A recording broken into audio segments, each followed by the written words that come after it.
Okay, good morning, everybody, and welcome to the January 12th, 2023 Board of Selectmen meeting, which is both, again, virtual and in person. And as usual, we will start the meeting off with the Pledge of Allegiance. I pledge allegiance to the flag of the United States of America and to the republic for which it stands, one nation, under God, indivisible, with liberty and justice for all. Thank you. And we will go right to the approval of minutes. Is there a motion to accept the minutes of the regular meeting of December 20th, 2022? Lauren Rabin, so moved. Janet Stone McWigan, I second. All those in favor, Fred Camillo is a yes. Lauren Rabin, yes. Janet Stone McWigan, yes. And the second one, is there a motion to approve the minutes of the special meeting of December 20th, 2022? Lauren Rabin, so moved. Janet Stone McWigan, I second. All those in favor, Fred Camillo is a yes. Lauren Rabin, yes. Janet Stone McWigan, yes. Thank you. December 20th, that's probably, may be the longest we've gone between meetings, I think. It's a while ago. Going on to the updates, I want to wish everybody a Happy New Year since this is our first meeting of 2023. I want to thank everybody here and in the emergency services, first responders, everybody who helped right before Christmas when we had some challenging weather. I was away for a few days and was in contact with everybody and really appreciated the responses from the whole team. This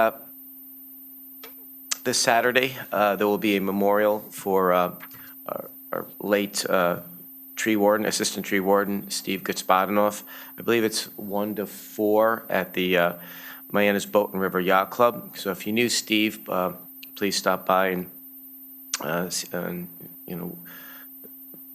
express your condolences to his family and friends. But it'll be probably festive too, knowing Steve. So we'll certainly be paying our respects to our late friend on Saturday. Tomorrow, I will be speaking to the realtors on the year that was behind us now and the year going forward that we're in now, and sort of like a state of the town address, as well as going on the Russ and Mark Pruner show next week to kind of do the same thing. So we're at that stage where we're kind of giving the state of the state for the town, but also reflecting on the year that we just went through. On January 19th, there'll be a Brothers Brook Public Forum.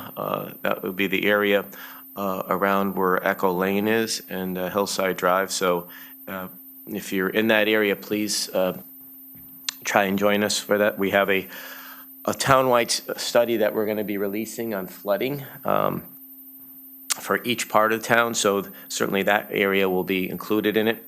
On the 24th, I'll be doing my budget presentation. We're doing the final touches on that now. It is a challenging year, capital-wise. The big one was Central Middle School really bumped a lot of things out. So we're really trying our best to get so many things in there, but we have to be very mindful of being fiscally prudent. So stay tuned on that. On the 30th here, we're going to have Missy Wolf again doing a town hall presentation on colonial Greenwich. I attended briefly her presentation at the library about a month and a half ago, and asked her if she would do something for the town employees, anybody else who wants to join. So that will be, I believe, at 4 o'clock, but I'll double check. It should be on the calendar soon. It should be very, very interesting. On the 30th also, there's an Old Greenwich Association meeting. Just this past week, we've had a couple more celebrations. We did the proclamation for Freesia Brothers' 100th anniversary. If you don't know them, they are the ones who restore VW bugs and station wagons and little buses. So they're a town treasure, and they certainly do a lot for the community. So that was fun. And Island Fen Poke, I hope I'm saying that right. They just opened up, and they already got an award. They were picked as the best new restaurant in a recent poll, so we visited them. Also, I had stopped by to see my friend Pete Pinella and saluted Pete and Jackie Pinella for 42 years at the old Greenwich Mobile Station. They are retiring, so it was a bittersweet moment for them. Just sat last Sunday, Austin Longy, our own Austin Longy, former high school football standout, and Rodney Joyner, assistant football coach for the high school, opened up a gym called The Ave. It's on 17 East Elm Street. If you're in the market for the new year of getting back into shape, they're ready and willing and able to help you do that. We wish them a lot of luck. And finally, Austin Towell was here the other day to receive a certificate of recognition. He won the financial modeling. He's a sophomore here in town, and he won a financial modeling contest. So he's somebody you want to get to know in the coming years with your pensions and 401ks. So anyway, with that, I'll turn it over to Lauren to my right. Thanks, Fred. Good morning, everyone, and happy belated New Year to anybody I didn't wish Happy New Year to. Fred, with your conflict on Friday, I'm going to be doing the radio for you for the sixth week in a row. People are starting to call me Joan Rivers. Last night was a busy night for the three of us. First, we went to the League of Women Voters presentation on their capital project study that they actually started, I believe, in 2019. Took a little hiatus because of COVID. And I think the next steps, I know I couldn't stay to the end of the meeting, were to have the membership vote to see if that's something that they want to take on an advocacy role as it relates to the capital project process within town. So kind of timely, given, Fred, what you had just mentioned, the amount of capital projects that are in the queue. Also went to the presentation from DEEP on the soil remediation at Western Middle School, had a chance to provide public comment and on the remediation plan. And they're still looking for public comment through January 17th, I believe. And we've been doing a lot of promotion as to, where to send the comments to. I think that we would like to focus the comments not so much on, hey, this is long overdue, get it going, but they're really looking for feedback on the remediation plan, not necessarily, folks saying, what took you so long? Let's see, getting back connected to my role as liaison to the Commission on Aging.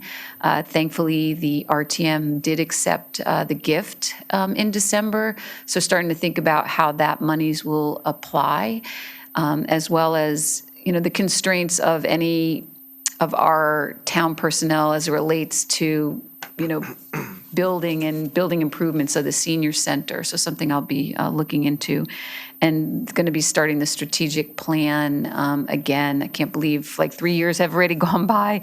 So in late winter, early spring, get that process starting.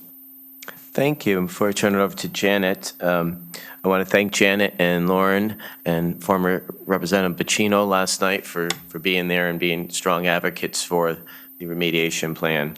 And also reminded me, last week, Lauren and I attended in her backyard a Glenville forum on the proposal at 200 Pembroke Road. And so stay tuned on that. I did update the residents there that as far as the dam goes, we will be doing an inspection with hurricane season a few months away on June 1st. It will be done before then.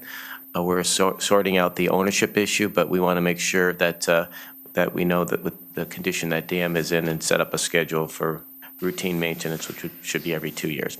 With that, Janet, you're virtual today. I am. So Happy New Year, everyone. As Fred and Lauren have noted, it's not just the start of a new calendar year, it's also the start of the budget season. And like many budget watchers in Greenwich, I'm working to educate myself in preparation for the January 24th budget presentation.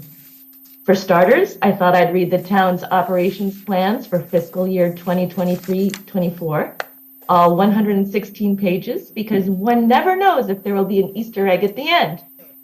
To my delight, I only had to read to page 4 to be rewarded, and for this, I thank you, Fred.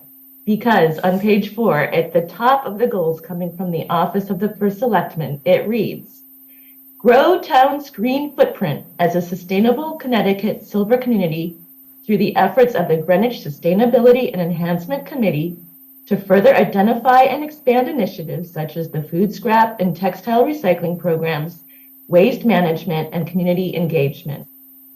As co-chair of the Sustainability Committee, the committee is incredibly appreciative for this support and in return stands ready to support this goal in any and every way possible. The committee will hold its first meeting of the year tomorrow at 11 o'clock by Zoom. We are bursting with ideas and energy. And rather than try to relate all our ideas here, I'll highlight just one of our exciting initiatives, which will be a monthly newsletter. The committee will promote it through the Community Connections e-blast that goes out on Fridays. Stay tuned and please subscribe to what will certainly be an informative and inspiring resource. Thank you so much. Well, thank you, and thank you for all your hard work there. It's some exciting things going on, so I want to thank both of you for all the work that you do on behalf of our town. Now, going on to old business, I understand the Greenwich Fire Department plan review fee schedule has been pulled for 2 more weeks. Yes, they are further consulting with their attorneys, and they will bring back to us on the 23rd. Okay, thank you. Then we'll go right on to new business, and there's only one item, which is the Board of Selectmen meeting change from January 26th to January 23rd, 2023. I think we can vote on this one, but I want to hear from Lauren and Jen if there's any objections. Seeing none, is there a motion? Lauren Rabin, I motion that we move our previously scheduled Board of Selectmen meeting from January 26th to January 23rd, 2023. Janet Stone McWigan, I second. All those in favor? Fred Camillo's a yes. Lauren Rabin, yes. Janet Stone McWigan, yes. Okay, thank you. And just not to interrupt, but just so the public knows, that meeting will be at a different start time of 1 p.m. in the Cone Room, not the usual 10 a.m. time. So for people who do watch those meetings, it will be at 1 p.m. that day. Good catch, thank you. And certainly we want at some point, since we're past the pandemic, thank God, we started out 3 years ago doing one meeting a month at night, every other one. And maybe later on in the year, we could figure out our schedule, see if we could revisit that, at least doing it maybe every once in a while. I think it was very well received when we started to do it, and then literally the pandemic hit. So there was no need anymore. So we could certainly revisit that. So, okay, is there a motion on the floor? Do we have any public actually, comment? Yeah, I'm sorry. There's no motion on the floor. Thank you. But there's any public comment on that issue, on the meeting change, or on any of the other old or new business? We have somebody raising their hand. Okay, Peter is virtual, even though we saw him last night at Western Middle School. Peter, can you unmute yourself, please? Yes. Good morning. Really think we're in good shape for 2023, thanks to all 4 of you. Did you hear that, Ken? Good choice. Thank you. Have a great year. Appreciate it. Thank you. That's the nicest comment we've had all year. Thank you, Peter. Well, it's early in the year. Don't give up. It is. You hear that, Ken? Yes. All right. Thank you. Going on, as there seems to be not too many people lined up to speak here in person, so any appointments and nominations? Not for today. Okay. That means this may be one of the shortest meetings we've had in 3 years. Thank you, everybody. Is there a motion to adjourn? Lauren Rabin, so moved. Janet Stone McWigan, I second. All those in favor? Fred Camillo's a yes. Lauren Rabin, yes. Janet Stone McWigan, yes. Thank you, everybody. Thank you, Barbara. Thank you, Jenny. And thank you, Ken. And thank you, Don, wherever you are. Take care.